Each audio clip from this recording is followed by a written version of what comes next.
Hi, I'm Jesus Baez, and Hi. I'm with Força. And today I have the pleasure of talking to Dr. Madison Moore. Yes. Um, so, in case you all have not heard of who Madison Moore is, um, I would, at this time, if you'd like to introduce yourself to us and tell us a little bit about your work. Yeah. It's weird. I have to say that you just called me Dr. Moore because nobody calls me that, and it's I don't know. It's kind of strange. But I'm a pop culture scholar. I will graduate from Yale in May with a PhD in American Studies. I just got a phone with my grandmother like an hour ago about graduation stuff, like planning to come and all that kind of stuff. Yes.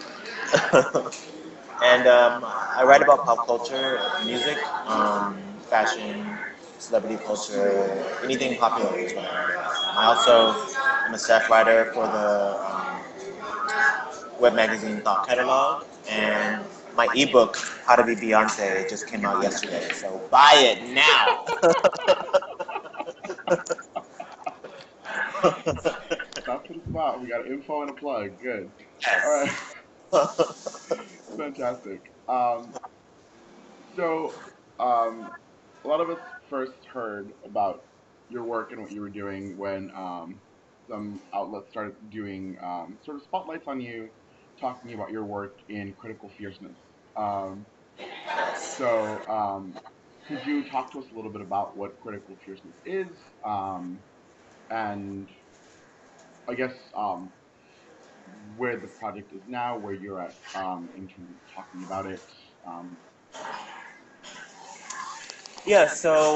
I have to say, it came out of my dissertation. My dissertation, if you decide to go to grad school, when you actually are writing your project, you're going to change your topic so many times. Like, it's going to just evolve. And initially, I was interested in glamour and like sort of fabulous things, and was just trying to understand why there are fabulous things.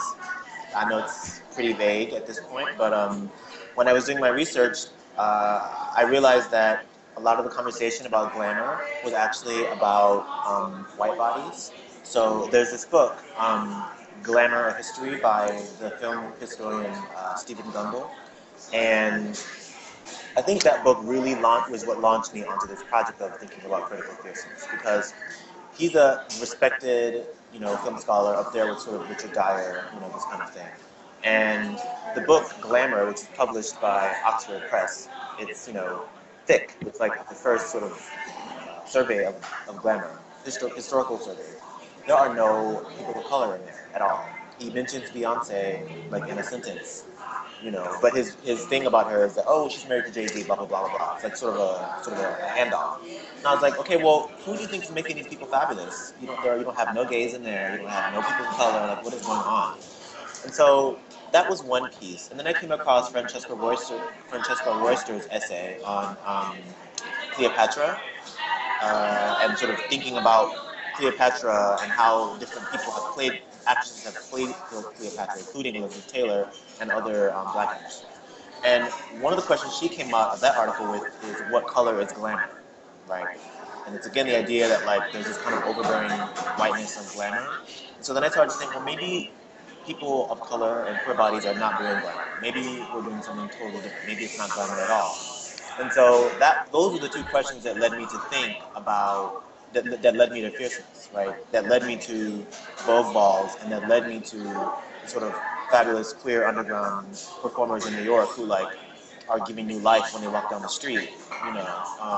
You with your fingernails right now. I mean, like there's a connection between people of color, queer bodies who are doing these sort of self expression that is um, aggressively different. You know, mhm. aggressive difference is how I think of critical fierceness. Right? It's a difference on purpose. It's I don't want to fit into your box that you have on me. I might be a black male, but I'm not going to play your stereotype. I'm not. It's I don't have to dress a certain way. So if I, for instance, wear stilettos, I might wear stilettos. It doesn't mean that I'm having any kind of gender identity, that I don't know what I'm doing. Do you know what I'm trying to say? That like the problem if I chose to wear stilettos isn't me, it's that you are boxed into a conception that men don't wear stilettos, for instance. And so it's always, I think, critical fierceness about people of color, or bodies of color, queer bodies, making a place for themselves on their own terms in a way that's aggressively visual. So I don't know if that answers anything. No, absolutely, and I think that's a really great. I love that you talk about this idea of the absence of bodies of color and queer bodies as as part of sort of a genesis for the project because that gap is something that is so deeply felt, but I think so often goes unvoiced by a lot of people, particularly just as people we can sort of passive consumers of things that Mm-hmm. we see things and we live through them and then done. Mm-hmm. Um, and so I think that's fabulous. Thank you for catching us up on um, something that I became really interested in is as I was reading about your work and reading some of your work too, you talk about this idea of to sort of sum what critical fierceness is, and you use the word aggressive a few times as you've been describing your That, research. and that's actually something that I've only been describing it as aggressive in the last few weeks. It's an epiphany that I had just thinking about like the kind of because the Oxford English Dictionary describe. I think I was giving a talk somewhere, and I always use this OED definition of fierceness, which is that it's like violent, it's aggressive fury, it's temper, and in the talk this particular talk I was giving, I said, well, fierceness is like creative violence. It's not like it's not about someone being injured, but it is like because it stands out so much, because it is so in your face. It is a kind of creative aggression or creative violence. So that's where the term comes from. Absolutely, and I love that. And you in one interview you talk about it as being um, and it just always stuck with me. It's the looking back. It's gazing back. It's returning the gaze. Um, Mm-hmm. Mm-hmm. and Yes. you describe a moment where somebody who is fierce walks into a room and they immediately begin to do something to the affect of the room. They do something to the room. Mm-hmm. Um, so I'm really interested in the point in your research where you began to think about it as a gazing back, because for a long time bodies of color have been so quick to gaze, and in a lot of ways that gaze has always been violent. Whenever our bodies are looked at, um, there is a kind of violence that is summoned. So, at what point did you start working with gazing back? Yeah, I mean, it was really, I was having a conversation with my dissertation advisor who works on New Orleans, and he was talking about, his work is a lot about kind of the Mardi Gras parades and the detailed work that goes into it. Not Mardi Gras like in New Orleans, like actual like the real thing. And the work that goes into making the floats, and the work that goes into making slaving over these beads, and making these kind of very elaborate, costumes that you wear once and then it's done, right? And he has an article. It's called reclaimed labor. I don't know. I can find the article for you, but his name is Joseph Roach, and if you just type like Joseph Roach and reclaimed labor, I'm sure you'll come across it. But in that article, he talks about how when you are at the Mardi Gras parade, you're like the people in the floats throw beads at the audience. So like it's like an aggression. Like these people are dressed up and they're in their most fabulous wear, but they're like attacking the people who are supposed to be enjoying the spectacle. They're like attacking you, right? And so that was, I think, the point when I realized that fierceness is relatedly a kind of like throwing beads back at people, like kind of like like that's and again back to the kind of idea of aggression, right? I mean, non-violent, but still violent, and in your face. And I always, when I give the talk on fierceness, I always use two images to describe what I mean about the connection between, or the difference between glamour and fierceness. Because in my research, I realized that glamour is about normativity. It's about normative whiteness. It's about normative heterosexuality. It's about normative gender. And class Fierceness is too. I feel like the idea of glamour is so class. say it again. That I feel like whenever you say like the word glamour, I think there's also this level of like class there that is also so Class. Yes, of course, of course, of important. course. And so yes, exactly. So the thing with fierce is that it doesn't necessarily depend on class. It doesn't. It is sort of a an inversion of all of these categories that we are so kind of socially inscribed. And so I use an image of Marilyn Monroe, a very kind of soft film image of her, black and white. So you see the sort of the whiteness and the femininity and the softness of the image. And I use an image of this black queer performer. His name is Jonte, Jonte. And in the I wish I could show you a picture of him. Maybe you could Google one or something on the computer, but he is everything. And I like I like pair the two of the photos of Marilyn Monroe and Jonte, and I'm like, Marilyn Monroe, in her sort of softness is like, look at me, how gorgeous, look at I'm so gorgeous, take this all in. And Jonte and his like stilettos and like spiked heels and orange wig is like, like get into this look. Like, Get into he's it. not asking for permission for it. He's like, just get into it, like it's a not asking for permission. It's a doing without permission. Right. So yeah. I love that. A doing without permission. I think that's. I just think there's something really really important about that because it does destabilize a lot of these things that we think of as lines, these very marked borders, which I think is fabulous, and I love that about your work and the ideas you're working with. So fantastic. Um, so at what when when did you I guess I wouldn't even know what to call it because it's not really a becoming or I don't know what you would call it. When did you get your fears? I guess where does your fears come from? uh, Probably my grandmother. Um, I grew up in a house full of ladies, and they were all. My aunt Jackie still doesn't like let anybody see her until the face is beat. Okay, doesn't let anybody see her until the face is beat.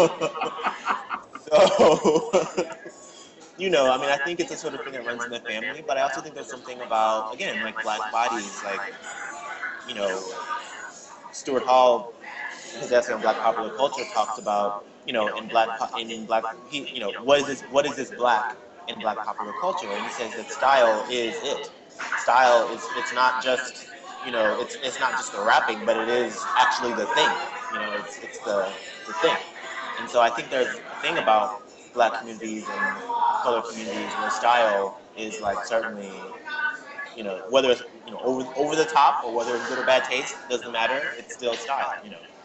Um, and I think that I was the boy in school who wore hot pink overalls just because I just think it was I don't know, it's just always been something that I've been interested in. I've never even at the level of people that I'm attracted to sort of sexually, like I don't find normative to be attractive at all. I mean, people are attractive and it's fine, but there's a scale. But if but like, but the point is, what I'm trying to say is like, if someone is like doing something really edgy or like really out of the box, I'm drawn to that like immediately. Like people who are not normative are hot, but people who are like hot but also like doing something extra, that draws me in even more. So I think I'm just mentally like I'm just interested in difference. I think Yeah, not fitting in myself and being drawn to people who also themselves don't want to fit in or don't fit that's great. Yeah, well, I mean, in one interview, I think I can't remember where I read it, but somebody talked about you like in terms of what kind of scholar you are, and they said he's definitely an unorthodox scholar, which makes for the best kind of scholar. in. Um, so how do you feel your research has been received in the academy, and do you feel you've had um, tensions at any point, given what you're studying and what you're working with? Hmm? Tensions, you said? Yes, tensions. Um, Is that a it's weird not. subject? I also don't know. Like, No, no, no. I mean, it's it's a valid question, and it's one that I should sort of answer by being delicate because I'm I've been on the job market this year for the second time, and Okay. it's not good news so far. I mean, granted, I am in a postdoc right now. It's a wonderful opportunity, a postdoc at the University of Richmond in Virginia. Um, it's a great opportunity, but in terms of finding a tenure track long-term thing, it's been a little rough. I think it's partially because the market is sort of crazy. Um, I think that my work has been better received outside of academia, I can say. People who I think like fierceness, I think really lit people up. People are like really interested in these ideas, both inside and outside of academia. Um, I'm at work on two book manuscripts, one for a trade press, one for an academic press. Um, they're both sort of in proposal stage right now, so I can't really talk about them. But the academic press is like a really reputed press, and they're interested in the book. So that says that people are interested. But part of me thinks that if that book contract goes through, then you know maybe people will take me seriously. Yeah. Like, you know what I mean? Yeah. Um, and I think it's the difficulty of working on the cutting edge. Really, I mean, I could have easily studied something that was really traditional, or more traditional rather, and been fine. But I chose to do something that was different and out of the box because it interests me.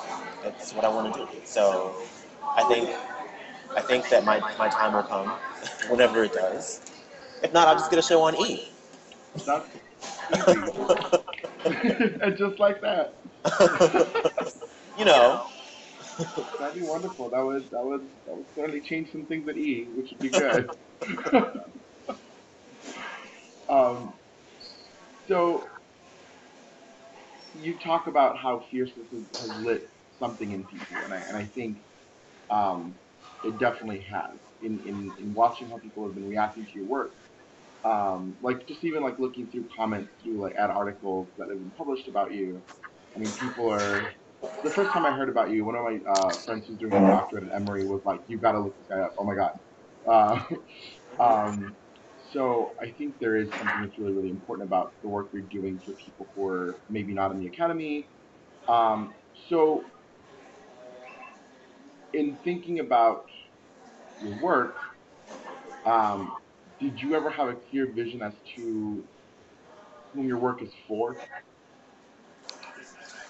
Yes. This is a really strong issue that I feel very strong about because you know coming from sort of soundly middle class or working class background, like I am very committed to producing work that people can read. I'm not interested. Here's an example. I took a course, one of my graduate seminar courses at Yale, and the professor of the class said that he doesn't care about the housewives of Tennessee.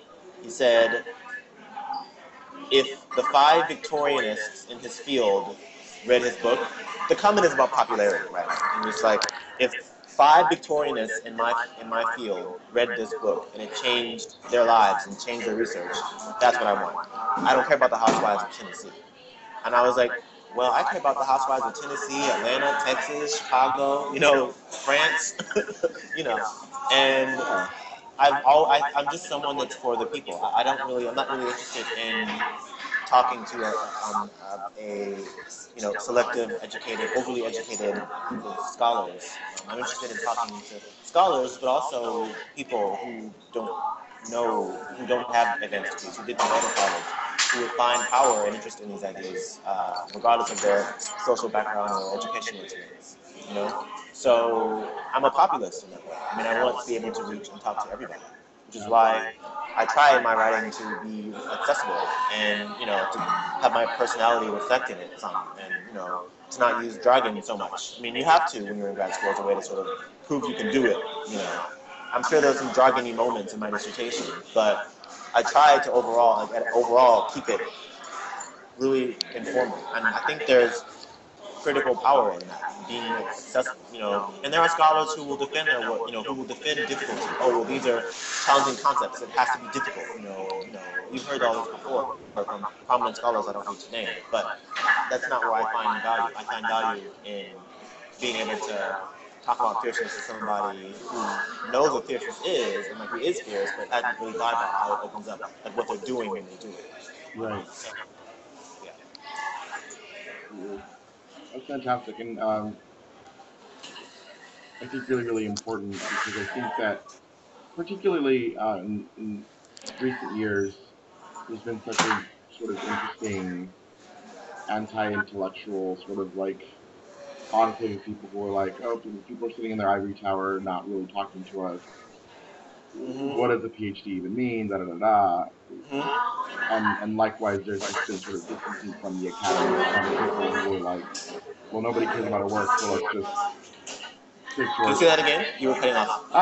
Yeah. So what I was talking about was just the fact that there seems to be this large disconnect between the research that is happening in the academy and so, and in a lot of ways the people who are being researched, the communities that a lot of researchers are talking about. So I think it's really important that you have a focus on the fact that your work is for people and Yeah. not just for journal editors and different academic presses. So I really appreciate that about your work. Thank you. So in terms of, I guess, the climate of fierceness in currently, who are people that you are looking at currently, and what are Who some are people I'm things? looking at currently? I'm sorry. You said who are people I'm looking at currently? Yeah, In terms of doing fierceness? yeah. Um,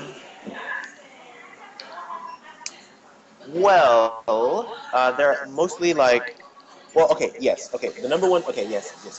The number one person that you need to know, actually, I was gonna say that they're all like super like uh, kind of underground people. You need to know about Mickey Blanco. Do you know Mickey Blanco? Yes. Okay, so he is like definitely somebody that is the pinnacle, I think, right now of fierceness in the Black queer communities. Or yeah, um, you know, uh, I just gave a talk last weekend on Azealia Banks and how hip hop got fierce. And what part of what I say in that talk is that Azealia is someone who, you know, well, first of all, when she used the word faggot in reference to Perez Hilton, I mean, no comment on that. But, she's like the last person to actually be homophobic. Right. And it's interesting to me that like most of the people who were upset about that were like I'm just gonna point that out. None of my black gay friends, and nor Mickey Blanco was upset about her use of that word. So what is that? What does that evoke? Number one. Number two is Azealia is someone who has literally borrowed from black gay culture, like ball culture, in her music and in her image and in her raps. She's had Vogue balls. She samples, Zebra Cats, I'm a black read. underground band. I'm a read. Uh, yeah. So um, I'm going to point right now in the manuscript for the Fierce book, and trying to think of an expanded definition of fierceness that applies to people, that takes this idea that it really begins in the black, queer color communities, and trying to see how people can relate this, to. So I've been interviewing like students and other people who have used fierceness at a certain point. I just talked to a student who when he was in high school, he didn't know that he was gay, but everyone knew he was gay, and he was like, he didn't he didn't know what to do, what to do with that, and so when he finally figured it out, he started bedazzling jackets, and he started to, put his name on things, and he just sort of stepped out, in a big way, and he said that for him, that meant that before they were like calling him this name that he didn't know, he wasn't sure about how he felt about it. When he owned it and stepped out in that way, they couldn't. The word he used was he was winning the battle. Like fierceness is a kind of winning, like he won the battle against gayness or against them because, like, yeah, okay, and what are you gonna do? Yes, moving on, keep it going. Like that's what he said to me. Like what I just did is what he said to me about, the power of his bedazzling his outfits and owning up and performing sort of aggrandized, gay black gay maleness. Right. Right. He said it was a way of winning the battle of homophobia, and he said that he'd never been more popular, and until that moment. So, you know, um, then the fierceness book is really going to be, rather than saying, okay, I know what fierceness is, it's really going to be kind of an exploration. So I'm going to, maybe even I can interview you, not now, of course, but at another point. I'm trying to talk to people who have interacted with fierceness in all walks of life, in all professions, in all social classes, to kind of get a sense of how people are using this thing. And it really, at the end of the day, it's about self-actualization, it's about confidence, it's about self-love, it's about being committed to an idea and just pursuing that idea with like all your might. You know, um, yeah. I don't know if that was. No, absolutely. I mean, I think that's a great answer. And I think it's really interesting to have you're talking about Mickey Blanco and Azealia Banks, who are in some ways still fairly underground, but also like have their exposure, and yet there is such a fine and really beautiful connection between these two artists. A boy bedazzling his jacket. I mean that like I think the fact that these two moments are in conversation with each other, I think speaks a lot about the power of fierceness. And I think there's also I was having a conversation with some friends and they were talking about how we talk a lot about dismantling the master's house, but what are we building? Um, and so, in terms of thinking about fierceness as a way of space building, I think that's really Yeah, I mean, it's definitely a way of like creating your own space out of thin air. I mean, the term, Kathy Cohen has this term about, deviance as resistance. In this article, she talks about how, you know, African American studies needs to be kind of expand how it thinks about what blackness is and what it does, and instead of thinking along the kind of practice of oppression all the time, well, let's think about what are black communities do. Like, what are they doing? Like, what are they actually doing as a way of survival? Like, what are they creating? What are they making? It can't all be depressing all the time. And so, when we look at black communities and figure out how they make art, how they express themselves, how they dress, how they do all these things, like that's a source of agency, right? And so, for me, I see fierceness as creating art and beauty in extreme duress, whatever that duress is, whether that's coming from a poor background or being kicked out of your house or being a black male, or whatever the disadvantage is. Like people, the thing about it is that the people who are most likely to do fierceness are people who have had some kind of disadvantage. I was at I was at a gallery show in New York last weekend. Basquiat. There was a huge Basquiat exhibition in the gallery in New York, and I went on the last day, right? And the line to get into the gallery was like all the way down, like all the way, literally all the way down the block. All just it took 30 minutes waiting on the line to get in. It never happens at a gala. Like usually there's, if it's the opening reception, okay, maybe there'll be a little bit of a line, because everyone wants to go to the reception for the free booze and whatever. But this was kind of amazing, right? And so the actual line was it was a huge fashion show. It was a fashion show. And who was the most fashionable bitches on the line?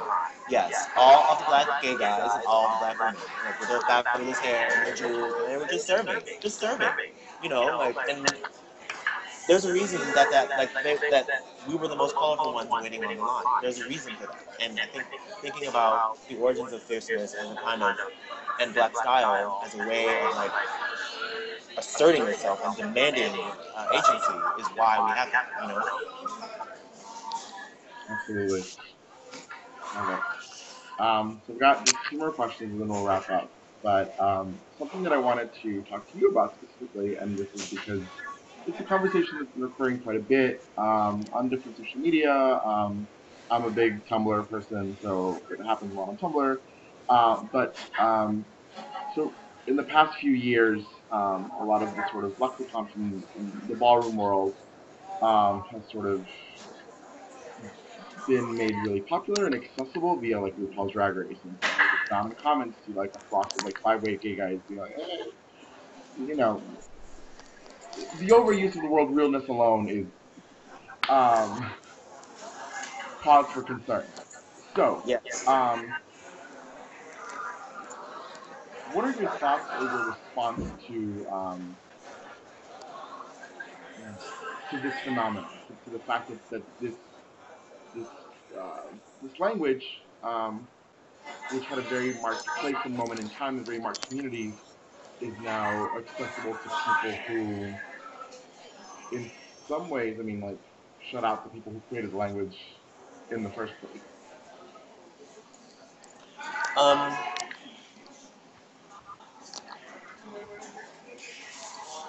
I was at a club in New York. I think it was last summer, and a new song came on. A song that I had heard before came on in the space, and I couldn't. I had never heard the song before. I'm listening to it, and everyone, in the space. And mind you, this is a queer space. It's underground. It's not, like the sort of big gay club in every city. It's sort of like an underground. People are like plugged. They know what they know the tea in this space. And the song, the lyrics they kept saying were they kept going, "Let's have a kiki, kiki," and I was like, "Kiki? What do y'all know about some kiki? Like, what is wrong?"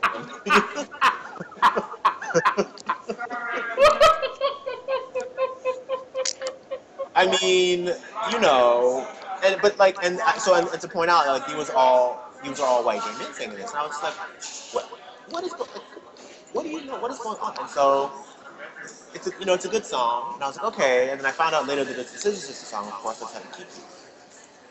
Okay, Okay. Sister Sisters are like, you know, a queer mainstream or a relatively mainstream kind of band. I got really mad when the video for Let's Have a Kiki came out. And I know that it's just the band, but I felt it was a little bit dishonest to have a song like that without having any representation of that community at all in the video. I get it. You're making a band. You're making a video about it's just your band. I get it.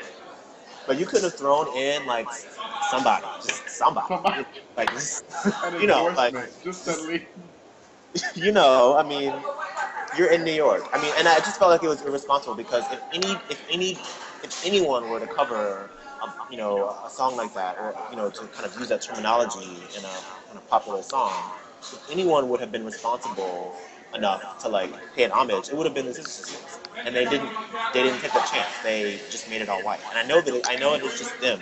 People say that, oh, well, it's okay because it's just their band. It's just them, and I was like, well, I'd rather have somebody else say that opening kind of can't be opening rather than animatronic. You know, ooh, girl, like no, Yeah, that. not you, somebody else, not you. I. I mean, you could have gotten, I don't know, any number of black queens from New York to do that, any number, any, and they would have given the song more legitimacy. Right. And there was a video. I don't remember the guy's name. It was a viral video actually.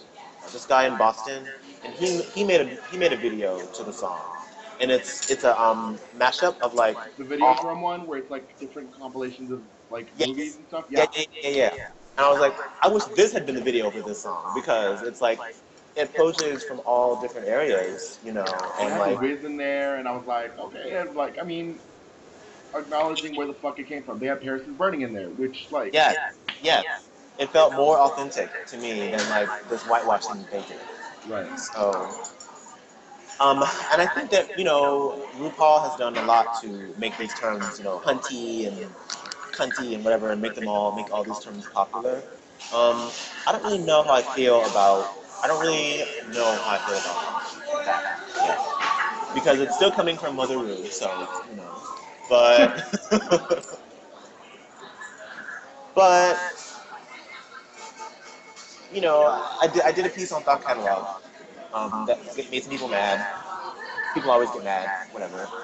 But it was called Black Gay Slang Interpreted for Suburban White People, something like that. And it was supposed to be funny, like it wasn't supposed to be serious. It was just supposed to be like taking all these terminologies and like just giving like it's kind of explaining what they mean in a sarcastic, not serious way.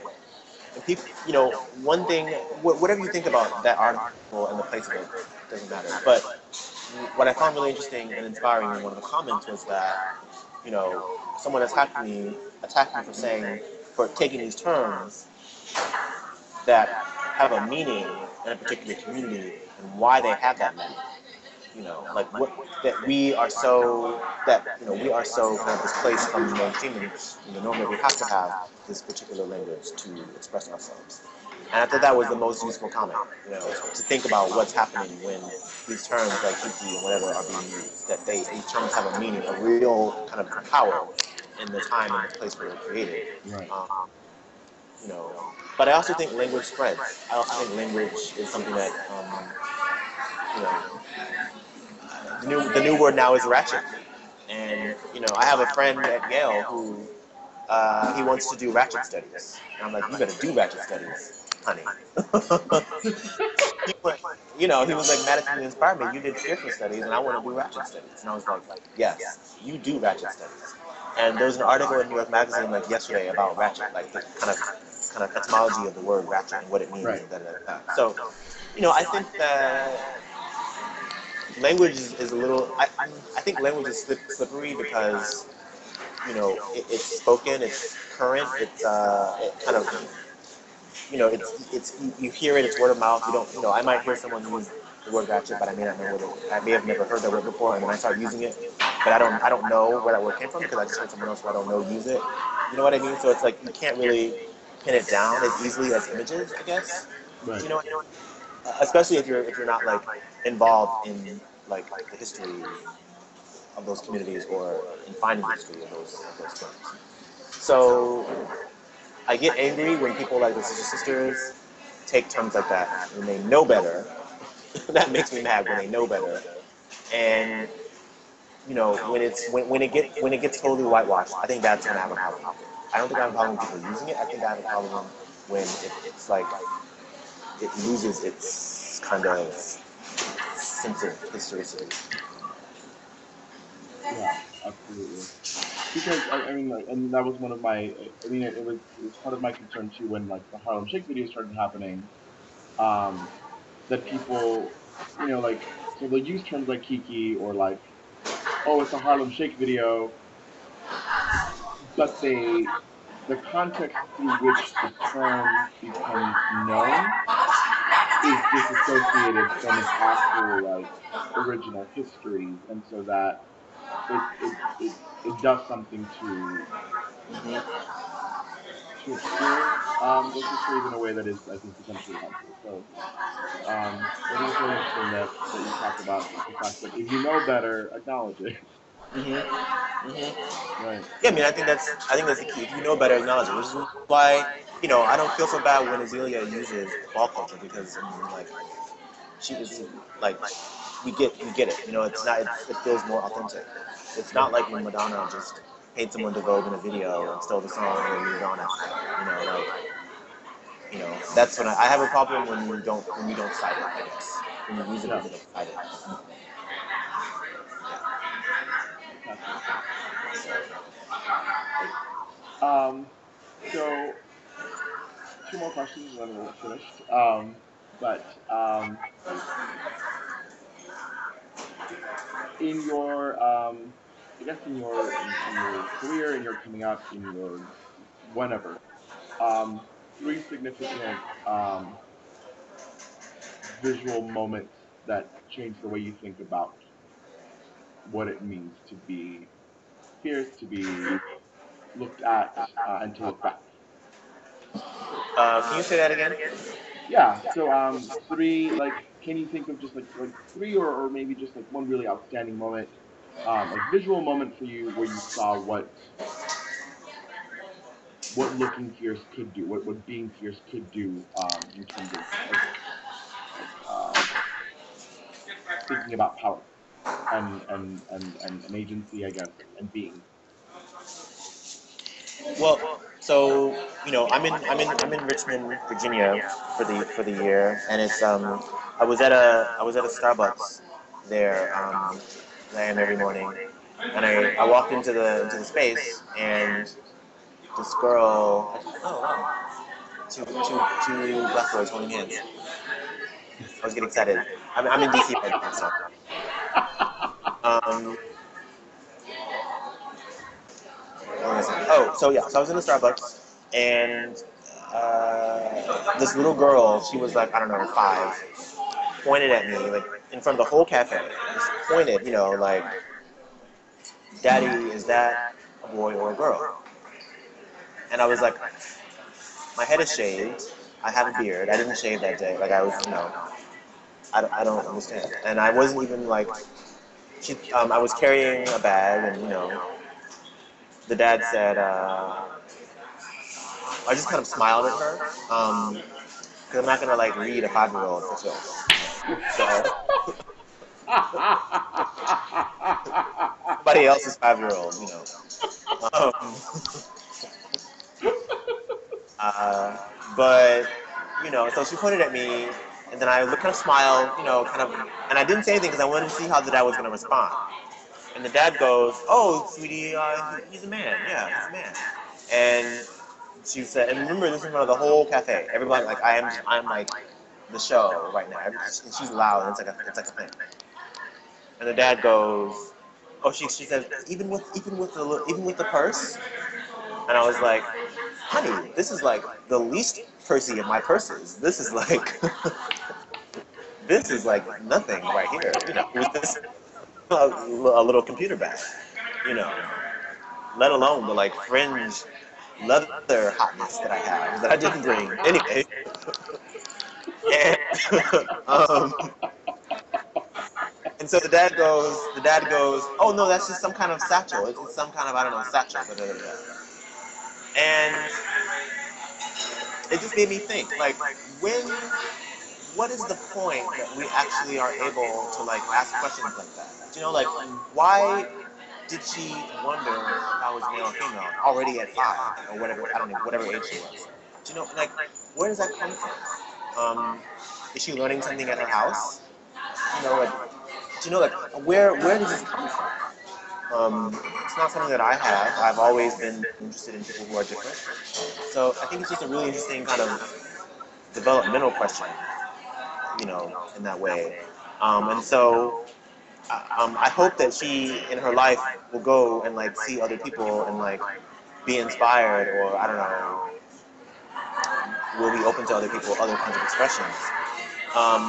I also think that, because I always check people out just to see like what they're wearing or what they're, I'm interested in what you're doing, And I also think that when you're doing fierceness, it's like a secret, I don't know, secret language, or I don't know, something like that, because everybody else is like doing normativity and being boring, but when you like come across someone else who is fierce, you're like, okay, and you're kind of like, okay, you kind of like have this kind of thing, like Hmm. maybe you don't even speak to one another, but you kind of like have this kind of exchange because you get that you're both doing something that's weird and transgressive.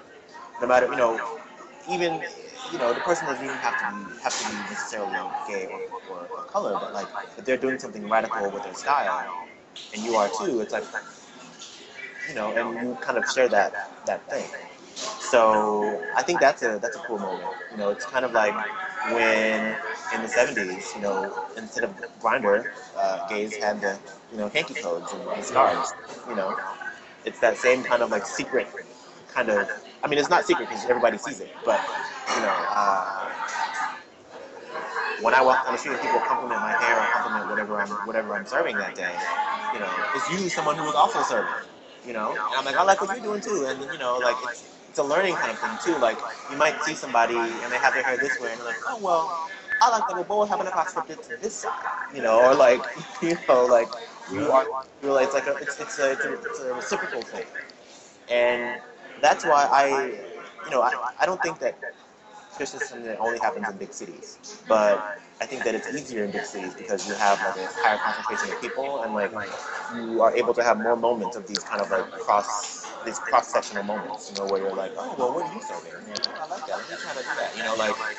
Um, yeah. And I think for everybody that it doesn't interest, I think it interests people even more.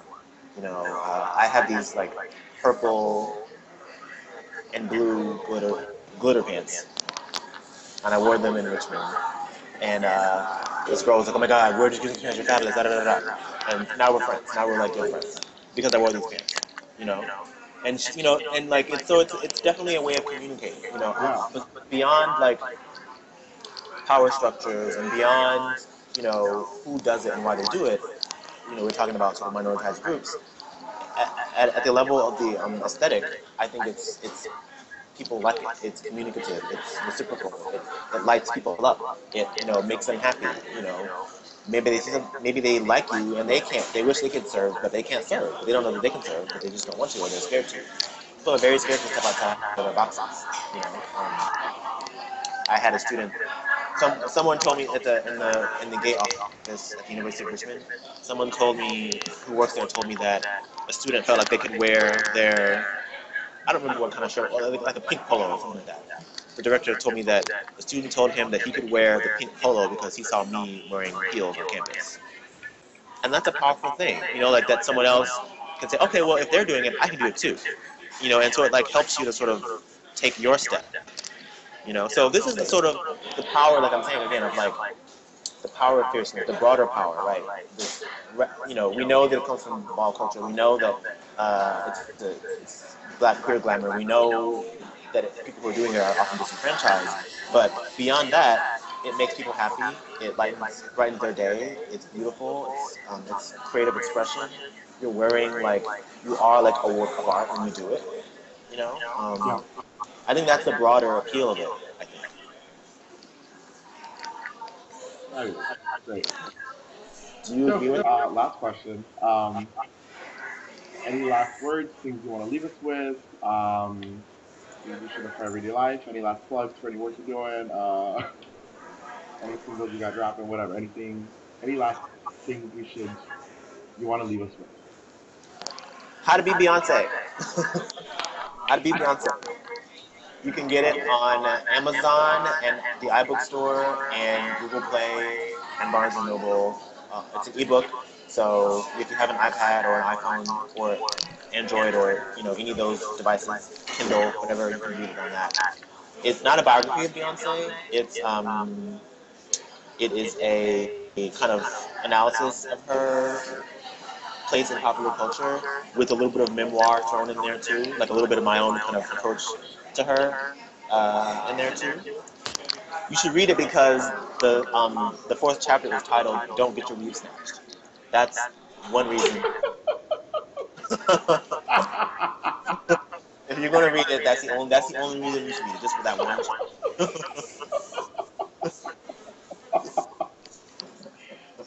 No lady is sure at night. Uh, I love it. Fantastic. Well, I want to thank you so much for your time and for your work.